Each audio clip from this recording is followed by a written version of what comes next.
তানভীর শোনো, হ্যাঁ বলেন। তোমার আব্বা আমাকে তোমাদের সম্পদ আমার কাছে দিয়ে গেছে। হুম। এখন তোমাদের সম্পদ তোমাদেরকে দিতে হবে।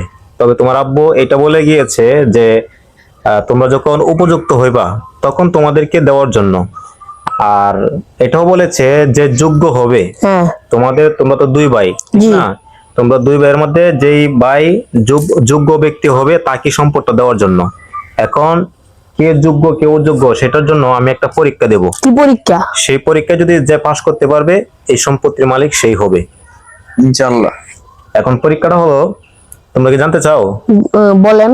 পরীক্ষাটা হচ্ছে, যে ব্যক্তি তোমরা দুইজনের মধ্যে জি। যে জান্নাতের মাটি এনে দিতে পারবে তাকে সম্পত্তি বুঝিয়ে দেওয়া হবে। আচ্ছা ঠিক আছে হুজুর, আচ্ছা। জানাতে পারি তো আনতে দিব। জি আচ্ছা ঠিক আছে, আচ্ছা হুজুর, তাহলে আমি যাই। আসসালামু আলাইকুম। ঠিক আছে। তাহলে আসি হুজুর।